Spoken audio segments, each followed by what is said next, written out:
بسم الله توكلنا على الله. شرحنا الدرس الأول أخد مننا حصتين.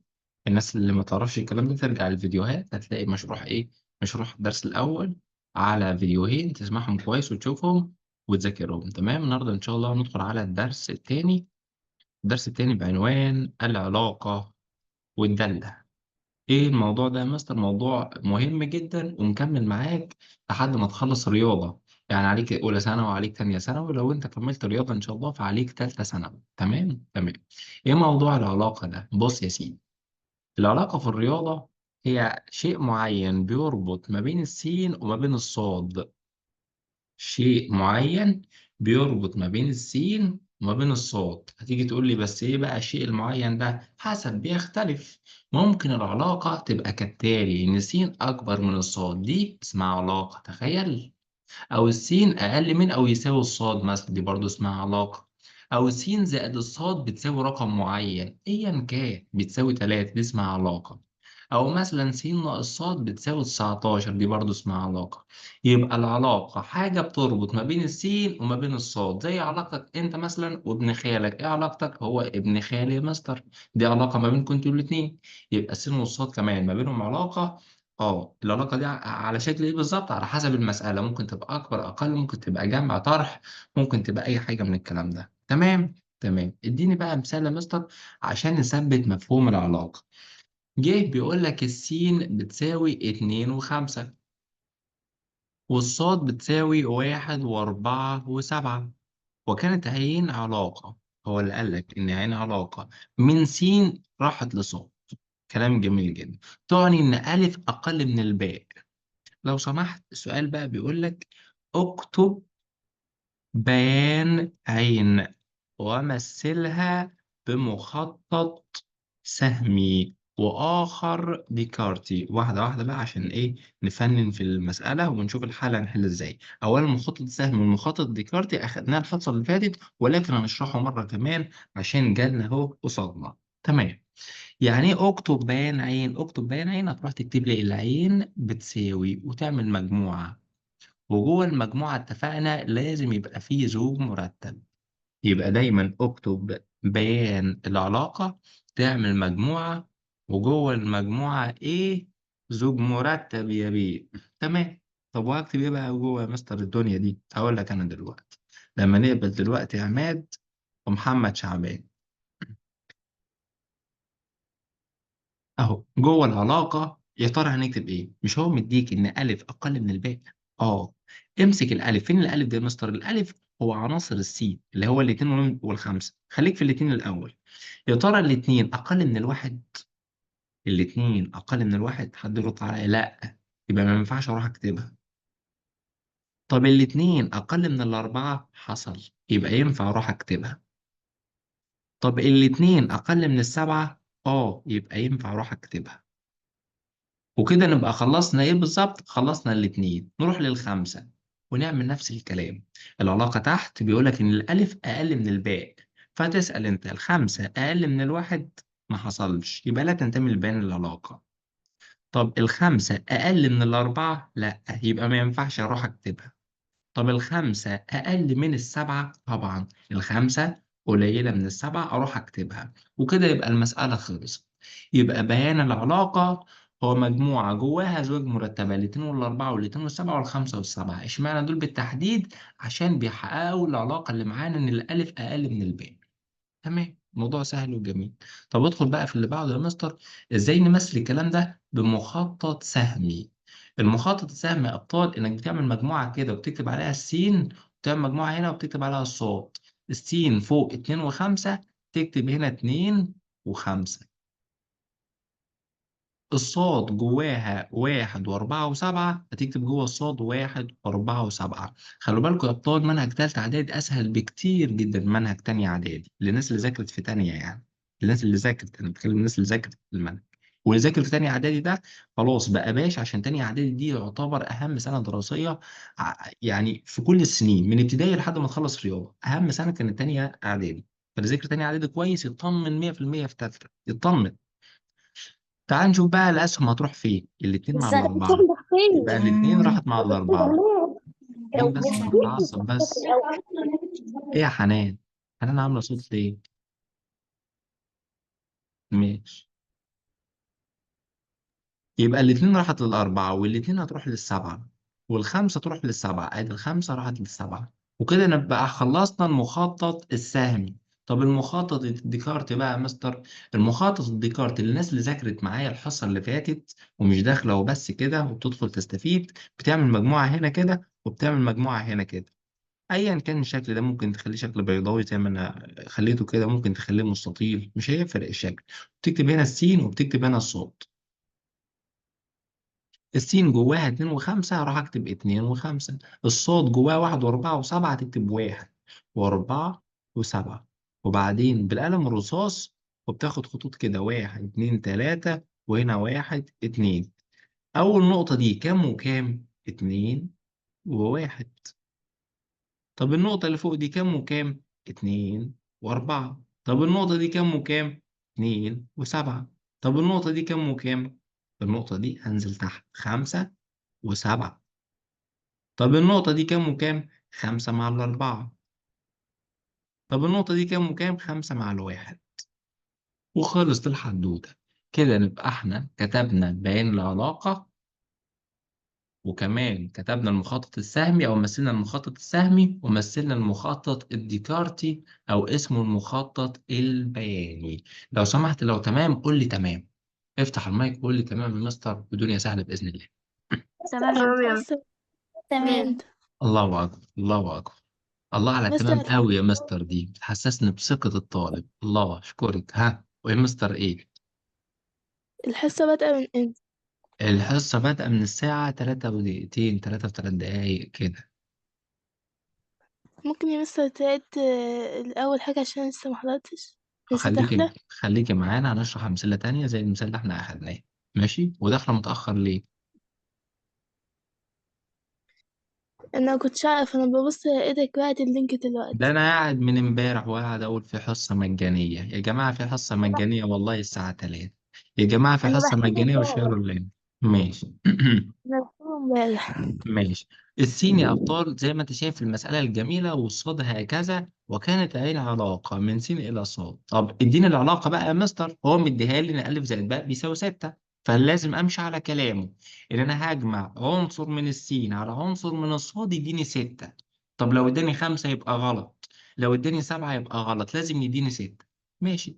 يلا بقى نكتب بيان العلاقة ونمثل بالمخطط سهم وآخر ديكارتي الحل. اروح اكتب له كده، مش انت عايز اعمل حاجه بيان عين؟ هكتب عين، عين دي يعني علاقه او بيان العلاقه. تمام، بيان العلاقه بيساوي، لازم تعمل مجموعه وجوه المجموعه زوج مرتب. ايوه يا مستر، زوج بقى نكتب جواه ايه؟ اطلع فوق. واحد زائد كام يدينا 6؟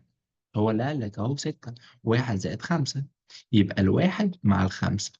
طب واحد مع ايه كمان يدينا 6؟ مفيش تاني. خلاص، يبقى الواحد كده مهمته خلصت. نروح للاتنين ونكتب اتنين. طبعا لازم نكتب الاتنين اللي في السين في المسقط الأول، ما ينفعش أكتبها في المسقط التاني. السين لازم أكتبه في المسقط الأولاني. طب اتنين زائد كام يديني 6؟ اتنين زائد 4. حصل؟ حصل. يبقى أروح أكتب الاتنين مع الأربعة. طيب تلاتة مع إيه يدينا 6؟ تلاتة مع التلاتة، يبقى أكتب تلاتة وتلاتة. في حاجة تاني تدينا 6 يا أبطال؟ لأ.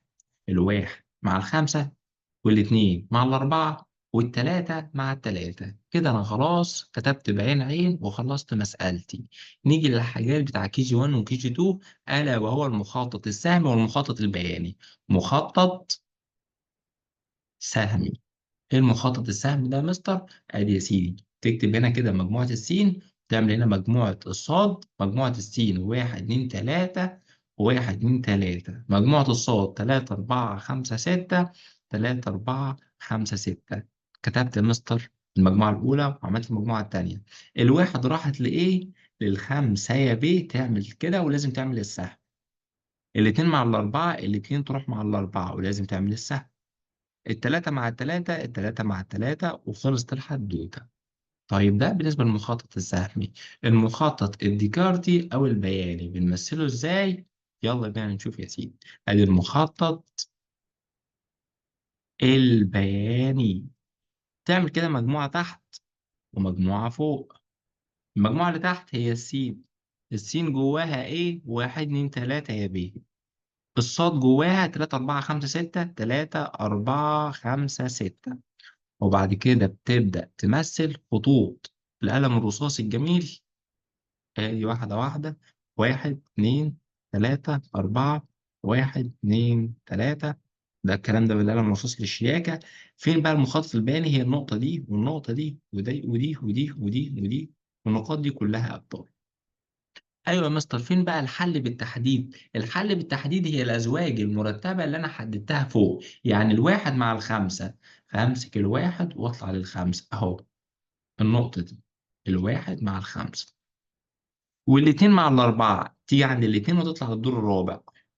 اتنين مع الأربعة. والتلاتة مع التلاتة. طب اشمعنى التلاتة تطلع مع التلاتة بس يعني؟ طب ما نطلع مثلا التلاتة دي وليكن مع الأربعة. لا، ما ينفعش. عشان تلاتة مع أربعة يدينا سبعة. وهو كاتب لي في المسألة فوق لازم يديني ستة. فلازم التلاتة تطلع للتلاتة.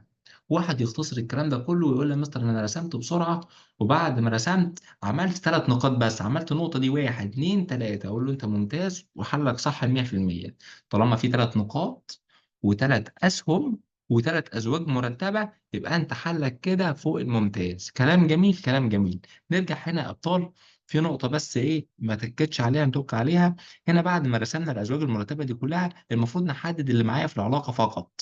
اللي معايا في العلاقة مين هم بقى؟ زي ما حددنا هناك الاتنين مع الأربعة. أدي الاتنين وأطلع الدور الرابع. أدي النقطة دي هي الحل. والاتنين مع السبعة. الاتنين مع السبعة. والخمسة مع السبعة. أدي الخمسة مع السبعة. والباقي ده ما يعتبرش حلول. يبقى انا اهم حاجه عندي ثلاث نقاط واحد اتنين تلاته.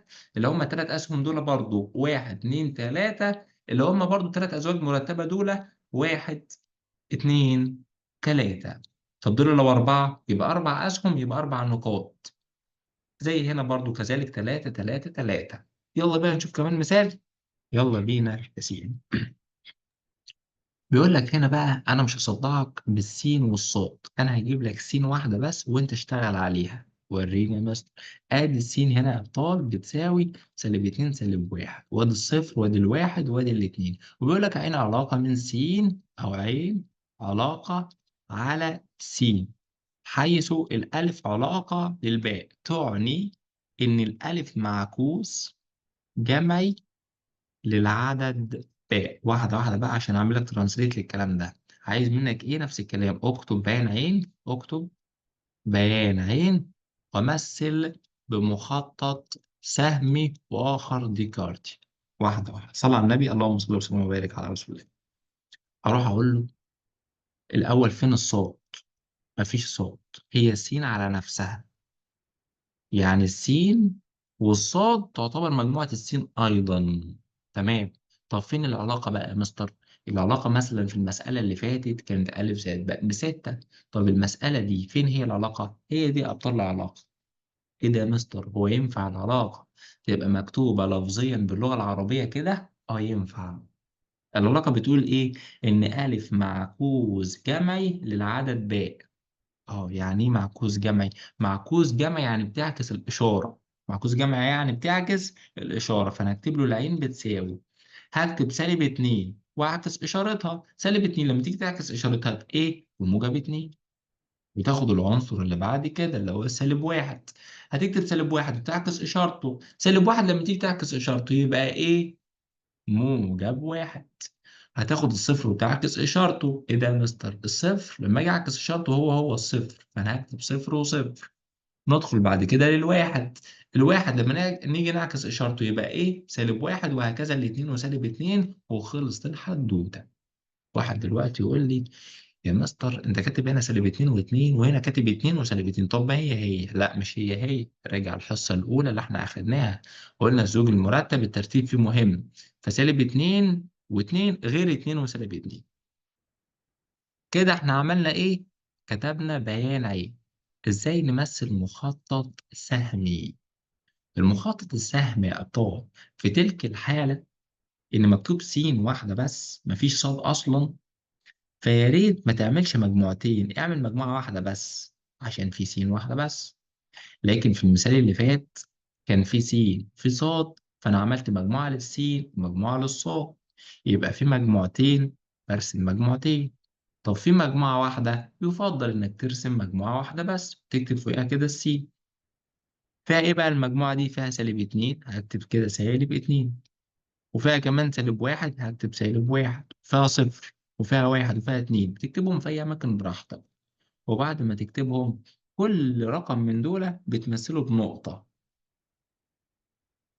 كل رقم أو كل عنصر بتمثله جنب منه بنقطة محددة. تمام. مش -2 يا أبطال، راحت الاتنين يبقى -2 دي هتروح لسهم الاتنين كده أهو، وأعمل سهم. ماشي. -1 مش راحت للواحد؟ -1 هتروح للواحد وأعمل سهم. مش الصفر راحت لنفسها؟ هاجي عند الصفر كده وألفه لنفسه في أي اتجاه بقى، يمين شمال براحتك، أهم حاجة يروح لنفسه. والواحد راح لسالب 1، هاجي للواحد أروح لسالب 1، وهاجي للاتنين أروح لسالب 2، هاجي للاتنين أهو وأروح لسالب 2 بالمنظر ده، وخلصت الحدوتة. اللي أنا رسمته ده إيه؟ اسمه مخطط سهمي. طب نيجي نعتبر إن طالب تاني عمل كده المخطط سهم س، وكتب 0 1 2 -2 وادي -1. ماشي. طيب وبعدين، احنا اتفقنا ان الاتنين هتروح لسالب 2، وسالب 2 هتروح لاتنين، والواحد راح لسالب 1 لو نعكس شرطه، وسالب 1 لما اجي اعكس شرطه يرجع لموجب 1. طب والصفر قلنا هيروح لنفسه. من الصح الطالب ده ولا الطالب ده؟ الاتنين صح. ازاي يا مستر؟ ايوه الاتنين صح. عد الاسهم كده: 1 2 3 4 5، 5 اسهم. عد الازواج اللي فوق: 1 2 3 4 5. عد دول هتلاقيهم خمسة: 1 2 3 4 5. طب ده الشكل اتغير يا مستر. ما يهمنيش الشكل، يهمني إنك كاتب العناصر، ويهمني إن كل عنصر خرج منه سهم زي ما أنت شايف دلوقتي، على حسب العلاقة اللي أنا مديها لك. الموضوع ده يا أبطال مفهوم ولا مش مفهوم؟ لو مفهوم قول لي تمام. تمام. تمام يا مستر. الله أكبر. تمام. يا رب كل اللي قال تمام يبقى باشمهندس ويبقى دكتور، وكل اللي نحسان واللي عايزين سرحان ما نحل يبقاش حاجة. حاجة. عايزين إيه؟ مثال نحله. احنا هناخد مثال ونحله ونروح الملاهي، هنعمل كل حاجة، طمن. أهو. ادي هنا السين يا ابطال. طب احنا دلوقتي عايزين بقى نمثل بمخطط ديكارتي او بياني. انا خلاص مثلنا السهم من فوق، هكتب هنا سي وهعمل مجموعه هنا برضو. طب ما فيش صاد، هكتب فوق ايه؟ س برضو يا بيه. ازاي ده؟ مستر كتبت س وسين عشان ما فيش صاد. السين كانت ايه؟ هرجع واشوف المساله من -2 لموجب 2. هكتب هنا من -2 -1 0 1 2، وهنا برضه -2 -1 0 1 2. يلا بينا نعمل ايه؟ نمثل ونرسم الخطوط الوهمية اللي أنا قلت لك عليها بالقلم الرصاصي الجميل والمسطرة. أهو أهو. الأمثلة اللي أنتوا تحلوها إن شاء الله ممكن أنزل لكم على الجروب بعض الأسئلة كواجبات يعني، لكن هنا في الحصة هتاخد مننا وقت. -2 مع -2، إحنا قلنا -2 مع موجب 2، يبقى -2 وأطلع عند موجب 2 وأعمل هنا نقطة. -1 راح لإيه؟ راح لموجب 1، يبقى هعمل هنا نقطة. والصفر راح لايه؟ للصفر نفسه يا بيه. ايه ده؟ الصفر راح لنفسه. طب هنعمل نقطة فين هنا يا ابطال؟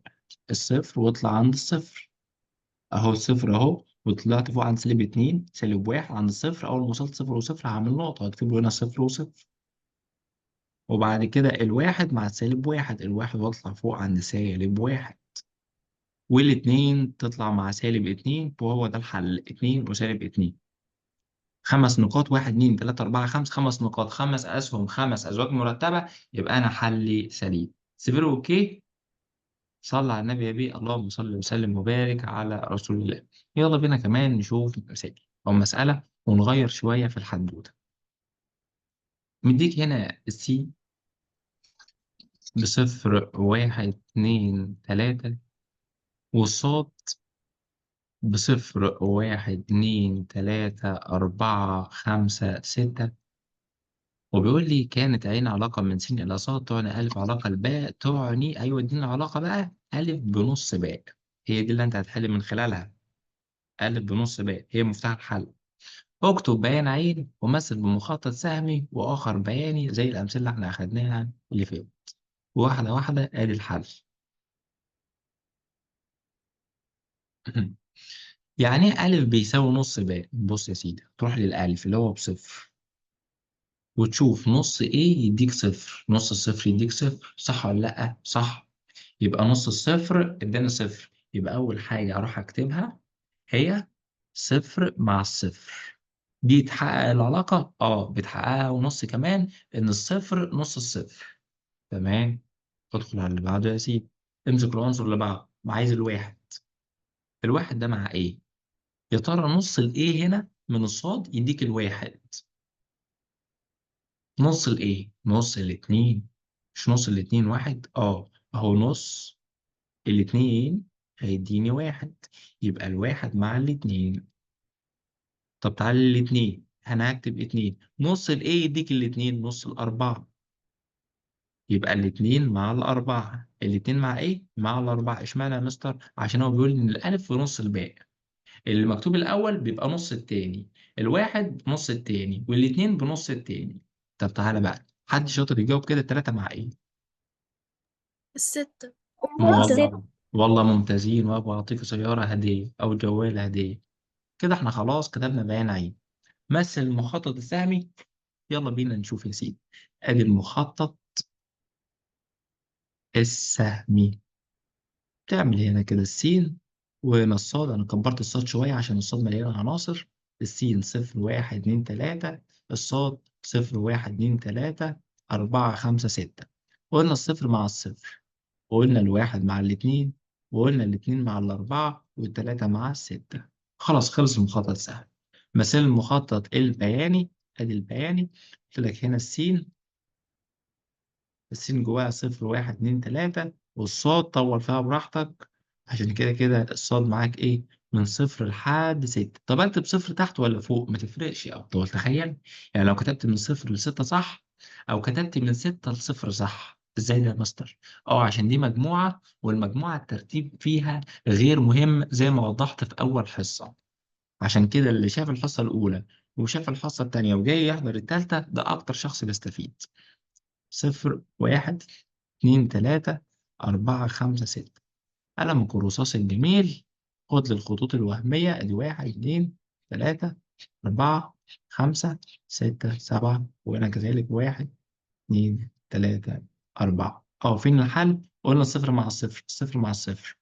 هو ده أول حل، أول زوج مرتب في بيان العلاقة. والواحد مع الاتنين، الواحد واطلع الدور التاني. أدي الواحد مع الاتنين.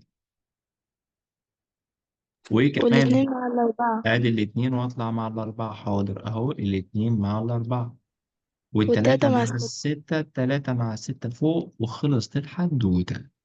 في واحد طيب مثل كتب كده النقطة دي واحد اتنين تلاتة أربعة ونسي يكتب الأزواج المرتبة، برضه صح. بس أنت أهم حاجة توضح لي إن في أربع نقاط كده أهو، اللي أنا قاعد دلوقتي إيه الماوس عليهم. واحد الأربع نقاط والأربع أسهم والأربع أزواج مرتبة. يلا بينا نشوف اللي بعده. هنا بقى هنعرف موضوع جديد وحاجة جديدة. ايه الحاجة الجديدة في الموضوع يا مستر؟ هقول لك انا. دلوقتي مش انت تلاحظ ان كل عنصر من س خرج منه سهم؟ حصل. يعني الصفر طلع سهم، والعنصر ده طلع منه سهم، والاتنين طلع سهم، والتلاتة طلع سهم. العلماء قعدوا مع بعض وشربوا قهوة، تمام، وقالوا طالما كل عنصر من عناصر السين خرج منه سهم، فهذه العلاقة الجميلة بنسميها دالة. بنسميها ايه يا مستر؟ دالة. علاقة الفرق.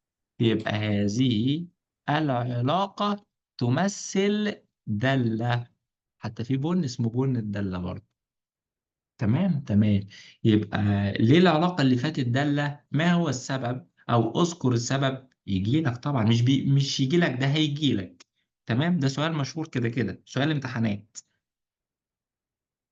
ايه يا مستر السبب بقى ان هو يجي مثلا يقول لي اذكر سبب؟ اقول له ايه؟ هتقول له لان كل عنصر من عناصر السين خرج منه سهم، وسهم واحد فقط. هتقول له ايه يا مستر؟ اكتبها لي كده عشان ده انا هكتبها في الامتحان. اه والله اللي هتكتبها في الامتحان. لان كل عنصر من عناصر السين خرج منه سهم. واحد فقط. لازم تقول لي كلمة واحد فقط دي، ما ممكن يبقى خرج منه سهم ولا حاجة. سهم واحد فقط إلى أحد عناصر الصاد. طب يا مستر في سبب تاني؟ يعني ممكن أذكر سبب تاني؟ هل لازم اللفظ ده؟ لا مش لازم الصراحة. في ممكن تكتب مصطلح تاني غيره. طب قول لي عليه. ممكن تقول لي تبص هنا كده على الشكل ده البياني، وتقولي لي أنا كل عنصر من عناصر السين اللي أنا حاطط الماوس عليه يظهر مرة واحدة كمسقط أول، أو كل خط رأسي تقع عليه نقطة واحدة فقط. بص الخط الرأسي ده تقع عليه نقطة واحدة. بص الخط الرأسي ده تقع عليه نقطة واحدة. بص الخط الرأسي ده تقع عليه نقطة واحدة. بص الخط الرأسي ده تقع عليه نقطة واحدة. أيوة، معنى إيه كلامك ده يا مستر؟ معناه إن العلاقة دالة. يبقى أنا ممكن أروح أقول له إن هذه العلاقة تمثل دالة. ما هو السبب؟ عشان كل خط رأسي تقع عليه نقطة واحدة فقط. طب في حاجة تالتة يا مستر؟ الصراحة في حاجة تالتة وأخيرة، عشان ما تملش مني. إيه الحاجة التالتة والأخيرة؟ تقول لي كل عنصر من عناصر السين يظهر كمسقط أول في بيان العلاقة. كل عنصر من عناصر السين أهو الصفر. الصفر هنا ظهر كم مرة؟ ظهر مرة واحدة بس كمسقط أول. طب الواحد ظهر كم مرة؟ ظهر مرة واحدة فقط. طب الاتنين ظهرت مرة واحدة فقط. طب والتلاتة ظهرت مرة واحدة فقط. ممكن الكلام ده باللغة العربية تقول له إزاي؟ عشان كل عنصر، أو لأن كل عنصر من عناصر السين يظهر كمسقط أول مرة واحدة فقط في بيان العلاقة. يبقى بعد ما يجي يقول لك اثبت إنها دالة أو وضح إنها دالة ولا لأ، تكتب لي سبب واحد من التلاتة. ما بتكتبش التلاتة، أنت بتشوف نفسيتك وذهنك يرتاح لإيه وبتكتبه. كلام جميل، كلام جميل. أنا مثلا بفضل الخاصية الأولى، كل عنصر من س خرج منه سهم واحد. سهلة. كل عنصر من س خرج منه سهم، وسهم واحد فقط. خلص. يبقى هذه العلاقة مش أي علاقة وخلاص، لأ، دي علاقة باشا، علاقة بنسميها دالة. صراحة بيسألك عن حاجات تانية. الله يسامحك يا مستر. إيه الحاجات التانية؟ بص يا سيدي، بيجي يقول لك ما هو مجال الدالة، وما هو المجال المقابل، وما هو المدى. واحدة واحدة بقى نفسر كل واحدة. مجال الدالة دي هتروح هناك، اللي جوه السين بتكتبه هو. يبقى اللي جوه السين ده اسمه مجال الدالة. اللي جوه السين اسمه ايه؟ مجال الدالة، اللي هو صفر الدالة. واحد اتنين تلاتة. ادي صفر واحد اتنين تلاتة. طب ايه المجال المقابل؟ المجال المقابل هو عناصر الصاد اللي آه، هو جوه الصاد من صفر لستة. فاروح اكتبهم بسرعة قبل ما انساهم. صفر واحد اتنين صفر واحد تلاتة اتنين أربعة أربعة خمسة ستة. ستة. كويس جدا. طب المدى بقى، المدى أبطال اللي هو جوه اللي هو الصاد خطوط لكن السين. دخله سهم. اللي هو جوه الصاد ودخله سهم. مفيش حد يكتب ورايا حاجة. أنا كل اللي أنا بكتبه دلوقتي هبعته لك بعد الحصة زي الحصة الأولى والتانية. تكتبش ورايا، تقعد افهم. اه. يبقى ما هو المدى؟ الصفر والاتنين والأربعة والستة. أروح هناك أقول له الصفر والاتنين والأربعة والستة. اشمعنى دول؟ عشان دول اللي دخل لهم أسهم، اللي هم ظهروا كمسقط تاني في بيان العلاقة. المجال المقابل اللي هو يعتبر كل عناصر الستة صح؟ اه، المجال المقابل كل العناصر اللي في الصوت. يلا بينا اه تمام. نشوف حدوتة تانية. يلا بينا مع بعض. بيقول لك هنا يا سيدي، ادي السين بتساوي تلاتة واتنين وواحد وصفر ونص تلت. وكانت هنا علاقة من على س حيث ألف علاقة الباء تعني إن ألف معكوس ضربي للعدد باء. خلي بالكوا يا أبطال، قسما بالله أنا معايا طلاب قبل ما يدخلوا الامتحان كنت عارفهم هيجيبوا الدرجة النهائية وجابوها. قسما بالله هذا حصل. وكان معايا بنت شاطرة جدا من تانية إعدادي، وعارف إنها في تالتة إعدادي الترم الأولاني كانت جابت الدرجة النهائية. جت في الترم التاني كنت عارف إنها هتنقص ونقص. طب أنت بتعرف منين يا مستر؟ بيبان من الواجبات بتاع الطالب، بيبان من انتباه الطالب معايا في الحصة، من إجابته لما أجي أسأله نايم ولا سرحان ولا متذبذب ولا حالته إيه. تمام؟ فأنت خليك شاطر كده بداية السنة، والدرس اللي تاخده ذاكره أول بأول على طول. وما تسيبش حصة مع المستر، سواء معايا أو مع المستر اللي أنت بتاخد معاه. بيقول لك هنا ألف معكوس ضربي للعدد باء، هي دي اللي هتخليك تحل على فكرة، هي دي العلاقة. تمام تمام. بيقول لك لو سمحت أول حاجة اكتب بيان عين ومثل بمخطط سهمي واذكر هل دي دالة ولا ليست دالة، طبعا مع ذكر السبب. واحدة واحدة، يلا بينا نحل الحل. أروح أقول له ألف معكوس ضرب العدد باء، معكوس الضرب أخدته فوق العادية. ايه هو المعكوس الضرب ده يا مستر؟ ان انا بشقلب، يعني التلاتة تبقى تلت، يبقى العين بتساوي، هعمل مجموعة لازم جوه المجموعة زوج مرتب، واروح اقول له التلاتة مع التلت. ماشي، طب والاتنين مع مين؟ الاتنين اشقلبها تبقى مع النص، صح ولا لأ؟ صح. طب صح. والواحد يا مستر، الواحد اشقلبه، الواحد لما يجي يتشقلب يبقى ايه؟ واحد برضه يبقى إيه؟ طيب الصفر لما يجي يتشقلب يبقى ايه؟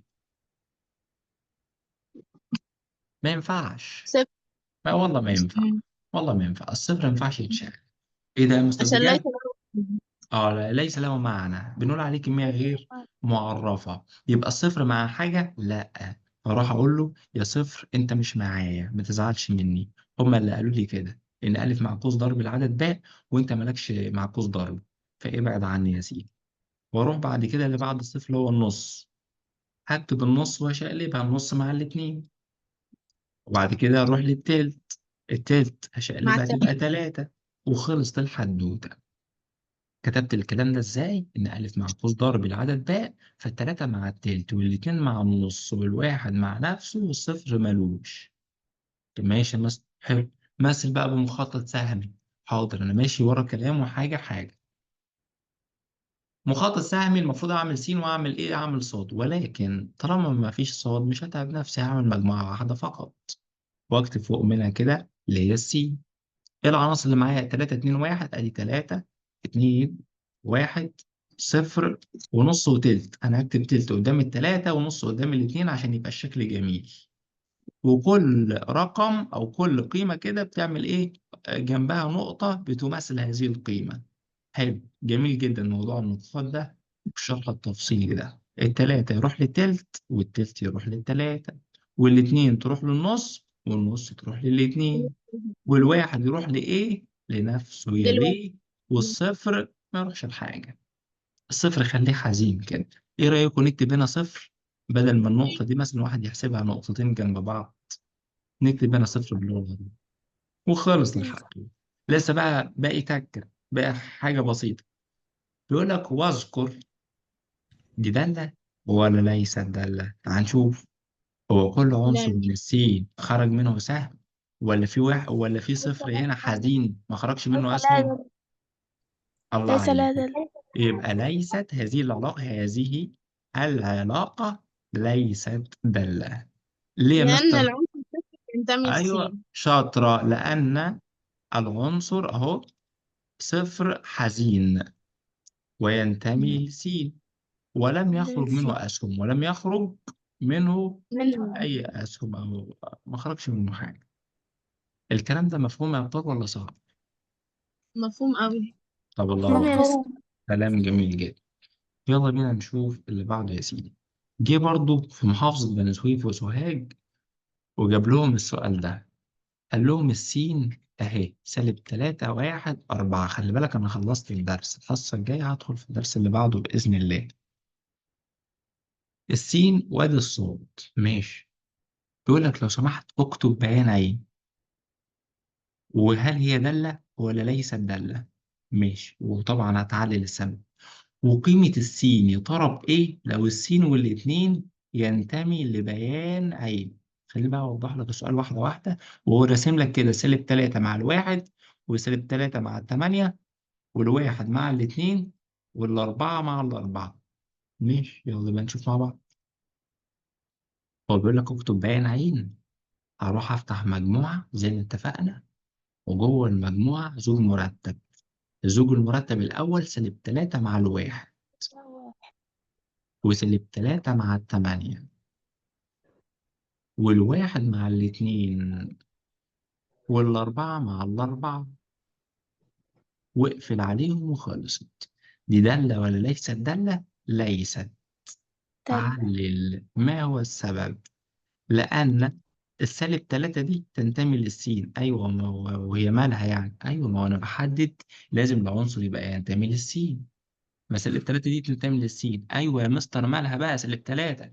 خرج منها سهمين، وأنا ما اتفقتش معاك على كده.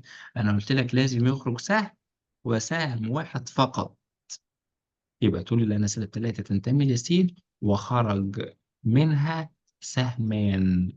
ايوه يا مستر، بس الواحد خرج سهم والاربعه خرج سهم، ماليش دعوه. طالما في واحد بس لم يحقق الشرط، يبقى هذه العلاقه كلها على بعضها كده ليست داله. ماشي، تعال نشوف بقى السؤال اللي بعده. بيقول لك لو س واتنين تنتمي لبيان عين، اوجد السين. واحده واحده. السين مع الاتنين تنتمي لبيان عين. طب مين اللي بيروح للاتنين؟ مين اللي رايح للاتنين؟ ها؟ الواحد. تمام. الواحد هو اللي راح للاتنين، صح ولا لا؟ حصل. طالما الواحد هو اللي راح الاثنين، يبقى المفروض الزوج ده ما يبقاش س واثنين، يبقى واحد واثنين. يبقى اروح اكتبه كده، السين بتساوي واحد. كده نبقى خلصنا سؤالنا، خلصنا حصتنا يا ابطال. نشوفكم ان شاء الله الحصه الجايه، وهنزل لكم PDF. والناس اللي حابه تذاكر صح تمسك المسائل دي تكتبها بخط الشيك وتكتب الإجابة، وهتحاول تسأل نفسها سؤالين كده على الغيب وتشوف هتعرف تجاوبهم ولا لأ. تمام؟ طب أنا ما عرفتش أجاوب، هنزل لك الحصة إن شاء الله على اليوتيوب حالا دلوقتي بعد انتهاء الحصة على طول. ترجع تشوف السؤال ده أنت ما عرفتوش. طب أنت لقيت نفسك ممتاز فيها، خلاص ما ترجعش للفيديو. أشوفكم في حصة جديدة. السلام عليكم ورحمة الله وبركاته. يا مستر ممكن تعيد لأول حتة عشان ما كنتش موجودة؟ حاضر، أنا هنزلها لك على اليوتيوب، شوفها براحتك. ماشي.